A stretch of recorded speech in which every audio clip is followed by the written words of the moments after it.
오늘은 아드리아마이신에 대해서 설명을 해보려고 해요. 흔하게 자주 쓰는 약이고 유방암에서 거의 많이들 하시죠. 아드리아마이신.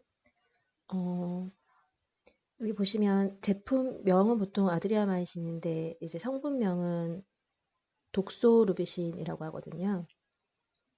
독소루비신을 보시면 어떻게 독소루비신이 작용하는지를 보려고 해요. 여기 보시면 독소루비신이 염기쌍 사이의 삽입에 의해 DNA 복합체를 형성하고 DNA 토포 이소머라이즈 2 복합체를 안정화하여 토포 이소머라이즈 2 활성을 억제한다. 이렇게 나왔어요. 이게 무슨 말이냐면 우리가 흔히 알고 있는 이 DNA는 이런 식으로 두 가닥으로 이루어져 있거든요. 그래서 두 가닥으로 이루어져서 예를 들자면 여기에 만약에 뭐 아데닌, 티민, 구아닌 이런 식으로 있다면 여기에 맞춰서 상호적인 염기가 오게 돼 있어요.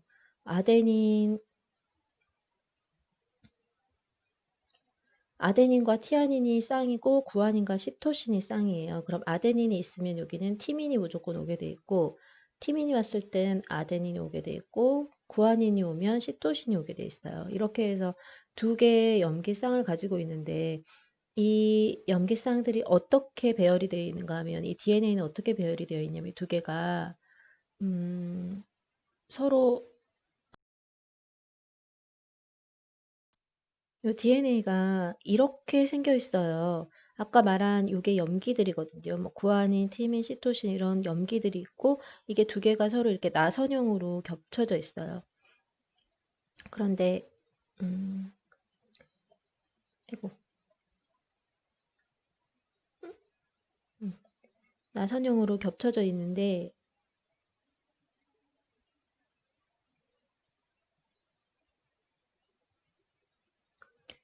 여기 보시면 아까 말한 이거 다 지워져 버렸네. 지워버렸네요. 제가 죄송합니다. 아까 말한 식으로 이렇게 응? 왜 안 되지? 왜 안 되지?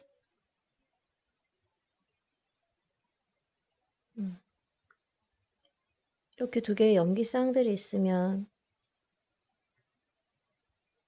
한 DNA가 두 줄로 되어서 각각의 이제 염기쌍들이 있는 건데 이런 식으로 되어 있다면 이게 이제 이중 나선을 이렇게 그리고 있는 거고 이중 나선을 그리고 있는데 요 사이에 끼어든다는 소리거든요. 그래서 DNA와 이제 복합체를 형성한다. 이 사이에 독소 루비신이 끼어 들어간다는 말이에요.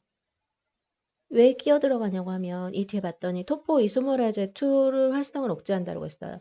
이게 무슨 말이냐면 세포가 있을 때 이 세포는 핵이 있고 핵 안에 이렇게 DNA가 있거든요. 그런데 이걸 복제를 해야 될 거 아니에요. 그래야 두 배가 되니까. 복제를 하려면 이 DNA를 먼저 이렇게 엉켜있는 DNA를 하나씩 이렇게 풀어야 돼요. 풀고 나서 이 옆에 복제를 하는 단백질이 있거든요. 그 복제를 하는 단백질이 와가지고 음, 복제하는 단백질이 와서 이 단백질이 이걸 그대로 복제를 해줘요. 따라가면서 그대로 복제를 하는데 우선 얘를 풀어야지만 복제가 가능해요. 두 개가 묶여 있는 걸. 요 두 개를 따로따로 이렇게 풀어내는 애가 뭐냐면 토포 이소머레이즈라는 거예요. 토포 이소머레이즈. 이 토포 이소머레이즈가 이렇게 아, 아니네요.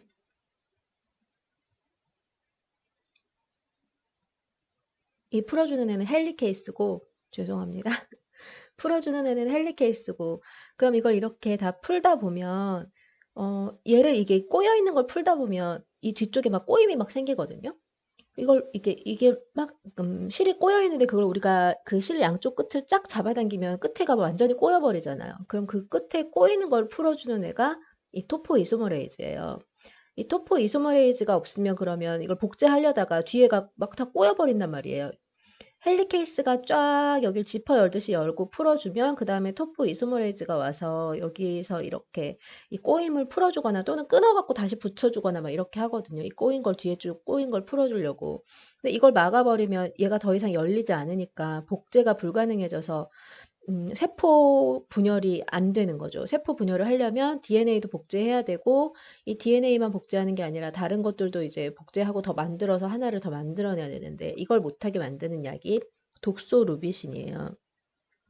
그 다음 보시면 독소루비신의 분포 반감기는 5분이라는 소리는 5분이면 조직이 아주 조직에 여기도 적혀 있지만 조직이 아주 빠르게 흡수된다. 아주 빠르게 흡수된다라는 뜻이거든요. 5분이면 절반이 다 없어질 정도, 절반이 다 분포가 된다라는 소리거든요. 분포 반감기라고 하는 건 절반 약을 뭐 예를 들어 1리터를 넣었다. 그러면 1리터 중에 500ml는 다 바로 조직에 5분이면 조직에 다 들어가 버린다. 이런 말이겠죠. 그리고 터미널 반감기라는 건 이제 빠져나오는 약이 빠져나오는 반감기거든요. 약이 빠져나올 때는 빠져나오는 시간은 20에서 48시간이 걸린다라고 돼 있어요. 약 이틀 정도가 지나야 약이 빠져나온다라는 말이죠. 그 절반 빠져나오는데 이만큼이 걸리니까 예를 들어 2일에 절반이 빠져나온다라고 하면 50%가 빠져나온다라고 하면 대략 거의 다 한 90% 정도 빠져나오는데 4일 정도? 아니다. 2일, 4일, 6일 정도 걸린다고 보시면 돼요. 그 정도면 한 일주일 정도면 대부분이 다 빠져나온다라고 생각하시면 될 것 같아요. 요거 예전에 반감기 계산하는 거 이렇게 물어보시는 분이 계시는데 예를 들자면 반감기라는 게 48시간 동안의 절반, 50%만 남고 그럼 그 다음 또 48시간 동안의 절반, 25%만 남고 그 다음 또 48시간 동안 또 절반, 12.5%만 남게 되는 거거든요. 그래서 이틀, 2일, 4일, 6일 지나면 대략 이제 12.5%만 남으니까 거의 이제 10%만 남았다 치고 90% 정도 남는다. 이렇게 생각하시면 되는 거예요.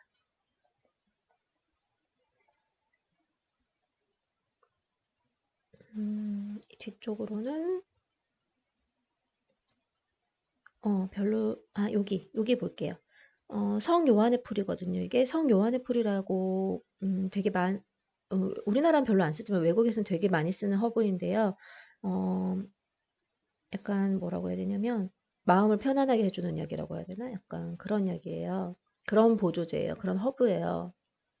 마음을 편안하게 해주는 이런 보조제인데 이건 문제가 뭐냐면 독소루비신이 피 속에서 이제 농도를 감소시킨다라고 했어요. 그럼 독소루비신의 효과가 떨어지겠죠.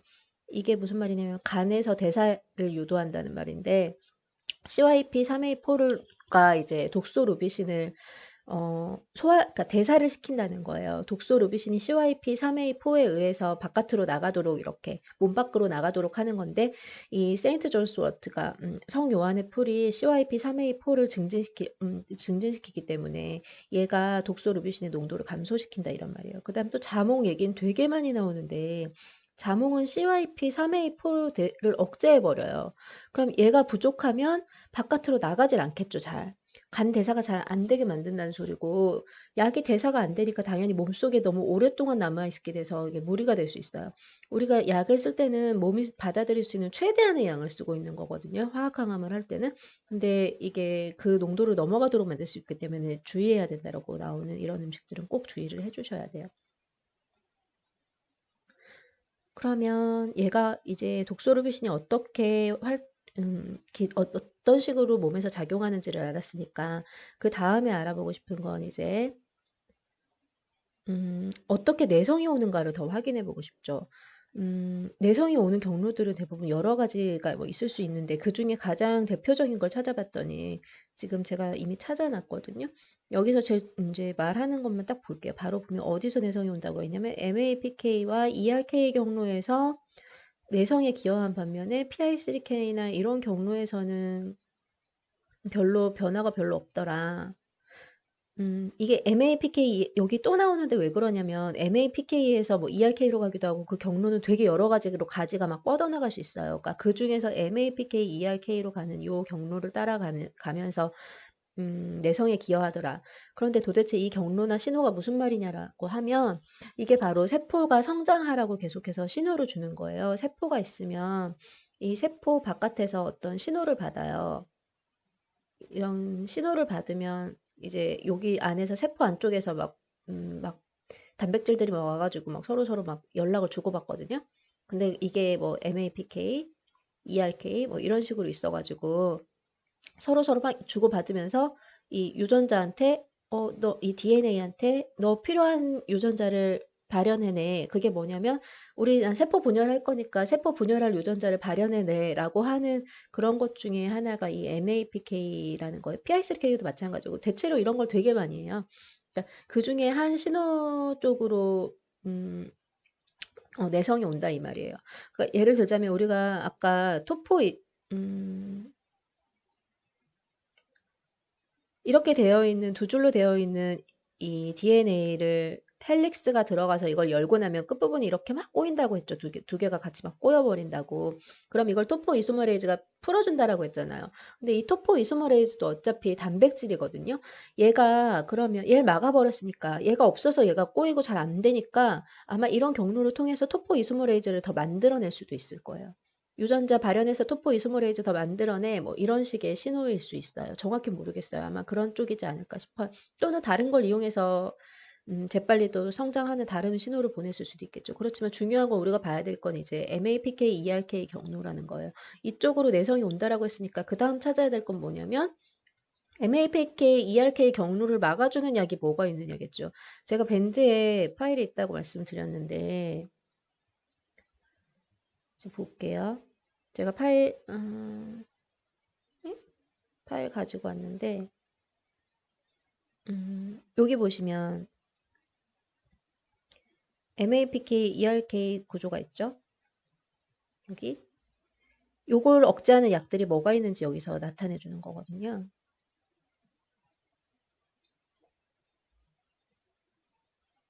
왜 안 움직이지? 뭐 안 움직여도 상관없고 이 앞쪽에 보시면 뭐 제니스테인이나 이런 거 나와 있어요. 제니스테인 뭐 그다음에 레스베라트롤 또 인돌스리카비놀 그리고 뭐 오메가3 뭐 베르베린 뭐 이런 것들. 음. 이런 것들이 쭉 나와 있죠. 그러면서 여기 보시면 여기에 뒤에 또 나와 있어요. MEK, ERK 또는 MAPK 이런 거를 막아준다. 막 이렇게 되어 있는 자세하게 보면 MAPK 막아준다. 인돌스 리카비는 이게 특히 요방하면서 많이 쓰이는 딤이라는 건데 호르몬 양성이 좋다 안 좋다 말은 많은데 저는 좀 괜찮다고 생각하는 편이거든요. 그러니까 이런 뭐 딤이라든가 아니면 뭐 글루코사민도 나와 있네요. 그러니까 이런 식으로 MEK, ERK를 막아주는 MAPK, ERK를 막아주는 뭐 요런 약들을 이제 찾아서 약이나 보조제를 찾아서 써볼 수가 있는 거죠. 이런 식으로 공부를 해보시면 자기가 원하는 약에 대해서 그 약은 음, 어떻게 이 약이 작용을 하고 또 그건 어떤 경로로 내성이 오고 그걸 막을 수 있는 방법은 무슨 방법이다. 그래서 그 내성이 오는 쪽을 막아주는 것이 가장 효과적인 항암제를 사용하는 가장 효과적인 방법이라고 생각하시면 될 것 같아요. 여기까지 할게요.